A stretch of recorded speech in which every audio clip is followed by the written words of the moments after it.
Good morning students. Second year home science में दो paper हैं होम साइंस के, पेपर फर्स्ट और पेपर सेकंड। पेपर फर्स्ट है वो फूड्स एंड न्यूट्रिशन है, जिसमें यूनिट फर्स्ट में सबसे पहला टॉपिक है कार्बोहाइड्रेट। आज हम कार्बोहाइड्रेट डिस्कस करेंगे।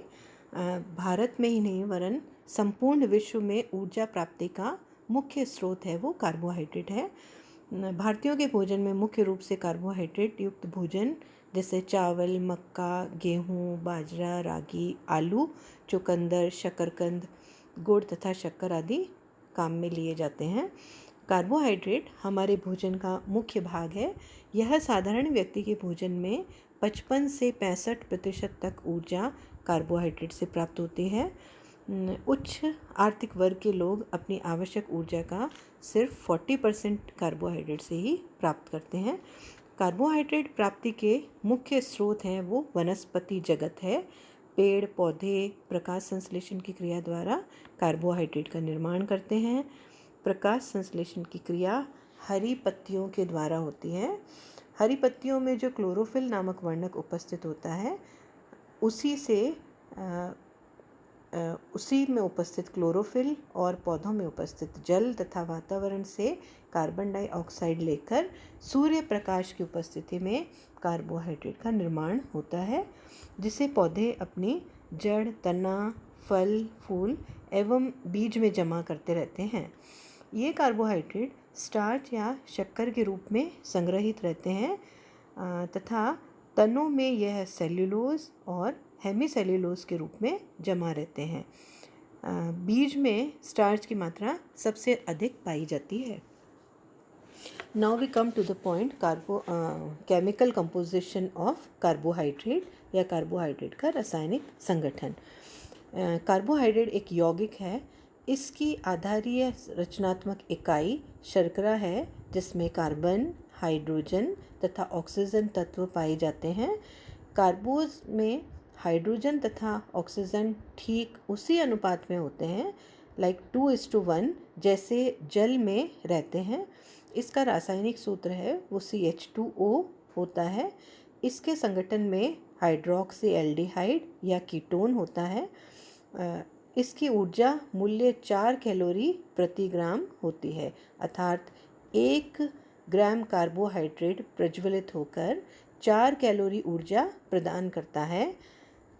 जब कार्बोहाइड्रेट के अणुओं में शर्करा की एक ही इकाई होती है तो उसे हम अणुई शर्करा या मोनोसैकेराइड कहते हैं। दो मोनोसैकेराइड मिलकर डाइसैकेराइड का निर्माण करते हैं। इसी तरह 3 या इससे अधिक मिलकर 3 से अधिक मोनोसैकेराइड्स आपस में मिलकर पॉलीसैकेराइड्स का निर्माण करते हैं। Now we come to the next point, classification of carbohydrate. Carbohydrate का वर्गीकरण उसके भौतिक एवं रासायनिक विशेषताओं के आधार पर किया जाता है। नंबर 1 जो क्लासिफिकेशन है वो भौतिक विशेषताओं के आधार पर है। इसे 2 भागों में बांटा गया है। पहला है शर्कराएं या शुगर्स और सेकंड है अशर्कराएं या नॉन शुगर्स। अब हम शर्कराओं के बारे में डिस्कस करेंगे। शर्कराएं हैं वे स्वाद में मीठी होती हैं, प्रकृति में व्यापक रूप से विद्यमान होती हैं तथा फल, सब्जियां, शहद, गुड़, शक्कर इनके प्राप्ति के उत्तम स्रोत हैं। ये मुख्यतः जल में घुलनशील होती हैं और रवेदार भी होती हैं। इसी में दूसरा क्लासिफिकेशन है अशर्कराएं या नॉन शुगर्स। उनकी विशेषताएं हैं वो इस प्रकार हैं। ये पाउडर फॉर्म में होती हैं, स्वाद रहित होती हैं तथा जल में अघुलनशील होती हैं। कुछ शर्कराएं ठंडे जल में अघुलनशील होती हैं एवं गर्म पानी में डालने पर ये फूल जाती हैं। फलतः इनके चारों ओर जो सेल्यूलोज की सुरक्षा दीवार है वह टूट जाती है और टूटने से स्टार्च के कण पानी को अवशोषित कर लेते हैं, जिससे ये फूल जाती हैं एवं मुलायम हो जाती हैं। फूलने और मुलायम होने की इस क्रिया को जेलेटिनाइजेशन भी कहते हैं या जैलीकरण। अशर्कराओं की एक और विशेषता भी है, वह है पेड़ पौधे इनकी प्राप्ति के मुख्य साधन होते हैं। पेड़ पौधों के फल, जड़, बीज, तने आदि में ये मुख्य रूप से उपस्थित होते हैं। इनका कोई अशर्कराओं का कोई आकार नहीं होता तथा इनके रवे भी नहीं बनते हैं। अनाज एवं दाल के छिलके, फल एवं सब्जियों के छिलके, इन सभी में ये भीतरी भाग में पाई जाती हैं। Thank you.